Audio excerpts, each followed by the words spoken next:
सीखने का प्रतिफल। जी जी।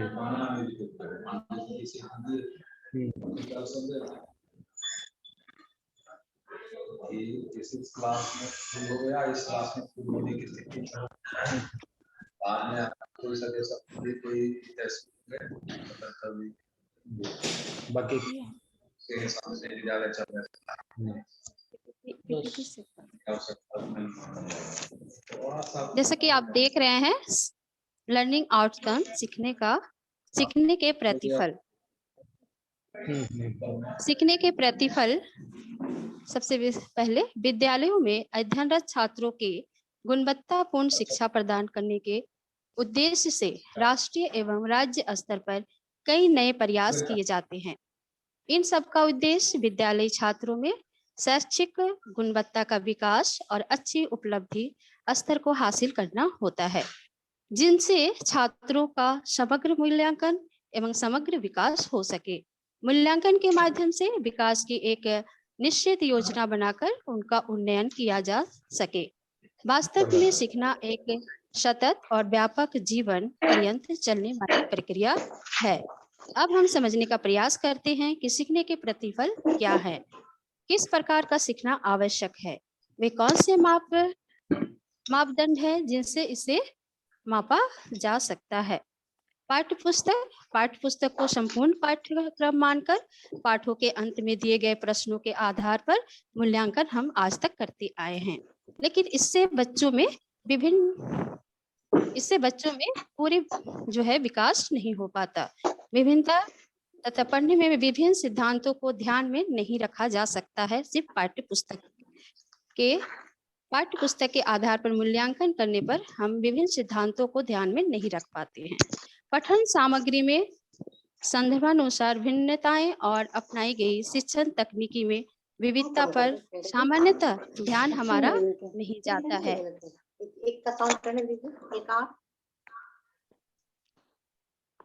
प्रत्येक कक्षा के सीखने के प्रतिफल शिक्षकों को केवल शिक्षा के वांछित तरीके अपनाने में ही सहायक नहीं, बल्कि अन्य साझेदारी जैसे कि माता पिता, विद्यालय प्रबंधन समिति, सदस्यों के समुदाय तथा राज्य स्तर के शिक्षा अधिकारी गुणवत्तापूर्ण शिक्षा सुनिश्चित करते हैं। उनकी भूमिका भी इसमें सबसे अधिक होती है, उनकी जिम्मेदारी भी बनती है सीखने के प्रतिफल में। स्पष्ट रूप से इसे अगर परिभाषित किया जाए तो सीखने के प्रतिफल विभिन्न साझेदारी की जिम्मेदारी तथा उत्तरदायित्व को सुनिश्चित करते हुए और दिशा निर्देश दे सकता है, ताकि विभिन्न पाठ्यचर्या क्षेत्र के अपेक्षाओं की पूर्ति हो सके। इसमें एक शिक्षक की भूमिका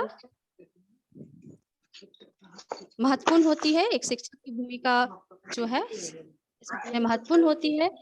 बच्चे विद्यालय में अपने सीखने के अनुभवों के साथ प्रवेश करते हैं।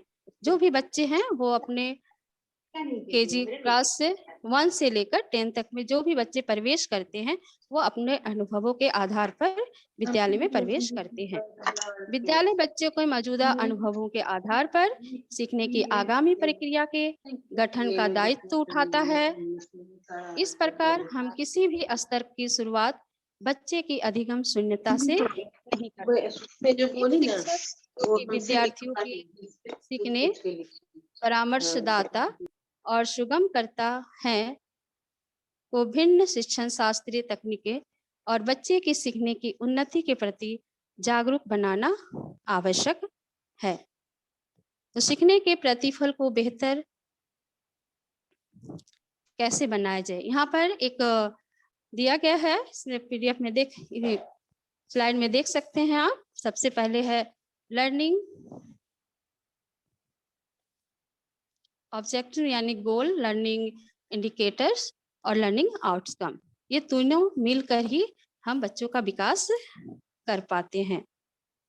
जैसे अधिगम के है उद्देश्य हैं, इसमें तीनों है अधिगम के उद्देश्य हैं जो ये सीखने के बेहद उद्देश्य हैं। ये बताते हैं कि बालक को क्या सीखना है, इनका मापन तुरंत संभव नहीं होता है। अधिगम के जो उद्देश्य होते हैं, ये जो अधिगम के जो उद्देश्य होते हैं वो बहुत ही बड़ा क्षेत्र होता है और ये बताते हैं कि बालक को क्या सीखना चाहिए। इनका मापन भी तुरंत संभव नहीं होता है। उदाहरणतः यहाँ पर दिया गया है सृजनात्मकता। सृजनात्मकता यानी कि एक या पहली या दूसरी कक्षा में जब बच्चा प्रवेश करता है तो फिर जब हम उसे पढ़ाते हैं तो हमें उसका इंतजार करना पड़ता है, कुछ दिनों 1-2 साल इंतजार करना पड़ता है कि बच्चों में सृजनात्मकता की क्षमता आए।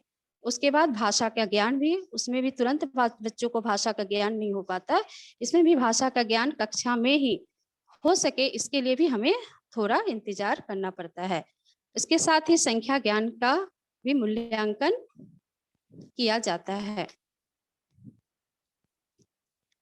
अधिगम के सूचक हैं ये सीखने के साक्ष्य, सीखने की प्रक्रिया से बालक के व्यवहार में आने वाले परिवर्तन को मापने के लिए मूल्यांकन बिंदु होते हैं। जब भी कोई बच्चा सीखता है तो उसके एक सूचक होते हैं जिसके माध्यम से हम बच्चे के मूल्यांकन करते हैं, जैसे कि विश्लेषण हम अपने कक्षा में कोई भी विषय देते हैं जिसे बच्चे उसमें अपना तर्क प्रस्तुत करते हैं, उसका विश्लेषण करते हैं, उसमें वर्गीकरण भी किया जा सकता है, चर्चा की जाती है, फिर व्याख्या भी की जाती है। इससे हम बच्चों का मूल्यांकन कर दिए। इसके बाद यहाँ पर बताया गया है कि यहाँ पर लर्निंग आउटकम वो है कैसे हम 3 करिकुलर एक्सप्रेशन, लर्निंग आउटकम जो है वो तीनों लर्निंग आउटकम यहाँ पर दिखाया गया है। उसके बाद है पेडागोजिकल प्रोसेस और लर्निंग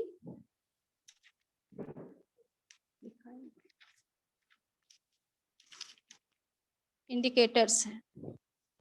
लर्निंग इंडिकेटर्स ये तीनों जो मिलकर लर्निंग आउटकम हम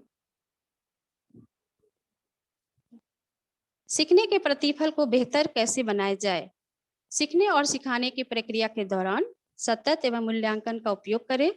वर्तमान परिप्रेक्ष्य में विद्यार्थी और शिक्षक के अलावा माता पिता, समुदाय के सदस्य और शैक्षिक प्रशासकों को भी विद्यार्थियों के सीखने के बारे में जानने और उसके अनुसार बच्चों को सीखने संबंधी उन्नति पर नजर बनाए रखने की जरूरत होती है। हिंदी सीखने के प्रतिफल, जब हम बच्चों को हिंदी सिखाते हैं तो उसके बाद उसके जो प्रतिफल है आउटकम जो है वो आते हैं, जैसे कि विभिन्न प्रकार की ध्वनियां जैसे कि बारिश, हवा, रेल, बस, फेरी वाला आदि को सुनने के, वस्तु के स्वाद आदि के अनुभव को अपने ढंग से मौखिक सांकेतिक भाषा में प्रस्तुत करते हैं बच्चे। सुनी देखी गई बातों जैसे कि स्थानीय सामाजिक घटनाओं, कार्यक्रमों और गतिविधियों पर बेझिझक बात करते हैं और प्रश्न करते हैं। देखी सुनी रचनाओं,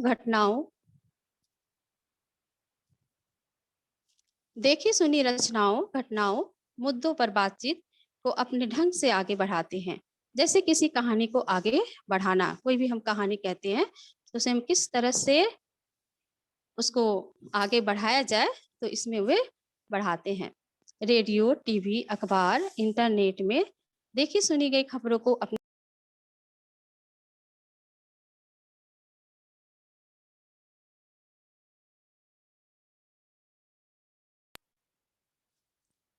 यहाँ पर दिखाया गया है कि जब हम बच्चे का आउटकम लेते हैं, प्रतिफल लेते हैं, तो यहाँ पर हिंदी विषय को पढ़ाने के क्रम में ये दिखाया गया है कि विभिन्न अवसरों पर हम रेडियो, टीवी, अखबार, इंटरनेट में देखी सुनी गई खबरों को अपने शब्दों में हम बच्चों से बोलते हैं कहने के लिए और बच्चे अपने शब्दों में कहते हैं।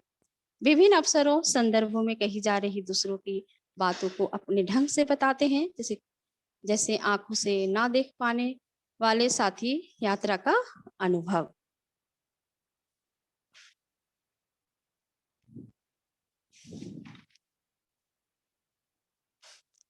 अपने परिवेश में मौजूदा लोक कथाओं और लोकगीतों के बारे में जानते हुए चर्चा करते हैं। अपने भिन्न भाषा, खान पान, रहन सहन संबंधी विविधताओं पर बातचीत करते हैं। सरसरी तौर पर किसी पाठ्य वस्तु को पढ़कर उसकी विषय वस्तु का अनुमान लगाते हैं।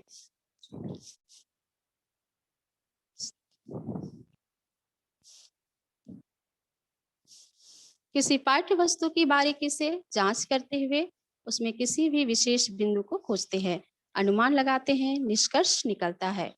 हिंदी भाषा में विभिन्न प्रकार की सामग्री, समाचार पत्र, पत्रिका, कहानी, इंटरनेट से प्रकाशित होने वाले सामग्री पर ध्यान देते हैं। अधिगम को निम्न प्रकार से सुनिश्चित किया जा सकता है। यहाँ पर दिया गया है, कुछ बिंदु दी गई है जिसमें अधिगम को निम्न प्रकार से सुनिश्चित किया जा सकता है। व्यवहार का पूर्णतः अस्थायी रूपांतरण, जीवन की मांगों से मिलने के लिए आवश्यक आदतें, ज्ञान में वृद्धि को ग्रहण करना, व्यक्तित्व में पूर्णतः अस्थायी परिवर्तन,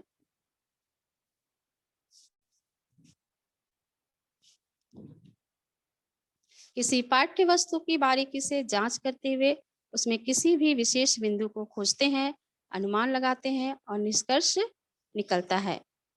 हिंदी भाषा में विभिन्न प्रकार की सामग्री, समाचार पत्र, पत्रिका, कहानी, इंटरनेट से प्रकाशित होने वाले सामग्री पर ध्यान देते हैं। ये हमारा हो गया था। अब आगे है, सभी संभव अधिगम प्रक्रिया की विशेषताएं निम्न प्रकार से हैं। यहाँ पर है, दिया गया है, यहाँ पर 4 बिंदु हैं। पहला है कि अधिगम एक सतत प्रक्रिया है।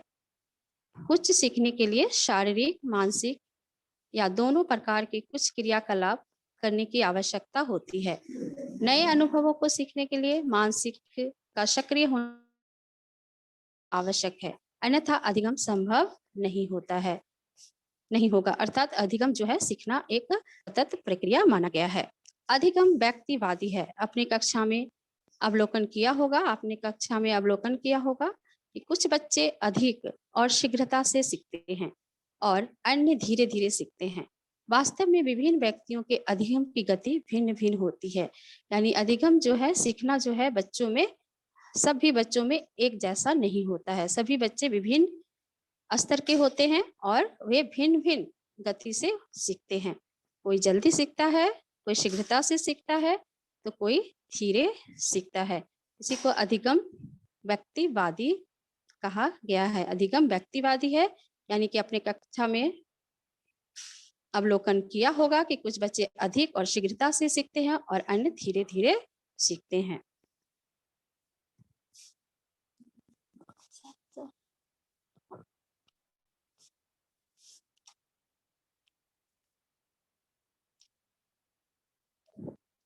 तीसरा बिंदु है हमारा, अधिगम एक प्रत्यक्ष लक्ष्य है। प्रत्येक मनुष्य अपने जीवन में कुछ लक्ष्य को प्राप्त करने की अभिलाषा करता है। इन लक्ष्यों को अधिगम के द्वारा प्राप्त किया जा सकता है। यदि प्राप्त करने के लिए कोई उद्देश्य नहीं है, तब अधिगम की कोई आवश्यकता नहीं होगी। यानी हर व्यक्ति अधिगम को आसानी से, सुगमता से तभी प्राप्त कर सकता है जब वो अभिलाषा रखता है, एक इच्छा रखता है, तो वो आसानी से वो उसे सीख सकता है। अधिगम सुविचारित है। जब कोई व्यक्ति अपने लिए लक्ष्य निर्धारित करता है, तब वो लक्ष्य प्राप्त करने के लिए जानबूझकर कुछ क्रियाकलाप करता है। यदि उसके पास लक्ष्य तक पहुंचने के लिए कोई विचार नहीं है या उसके बारे में सोच नहीं पाता है, तो फिर वो लक्ष्य तक नहीं पहुंच पाता है।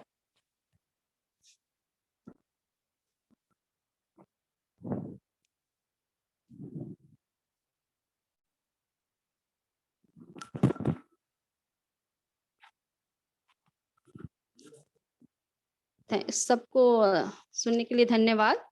और इससे संबंधित अगर कोई प्रश्न पूछना चाहते हैं तो आप पूछ सकते हैं।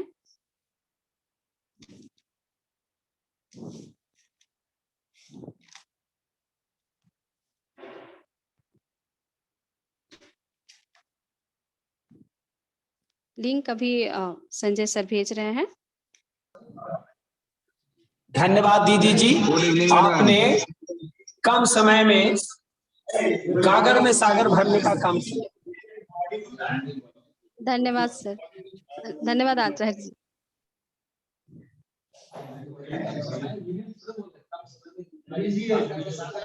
रिसोर्स पर्सन थैंक यू लिख दी। बहुत बहुत धन्यवाद। ऊपर से भी ऊपर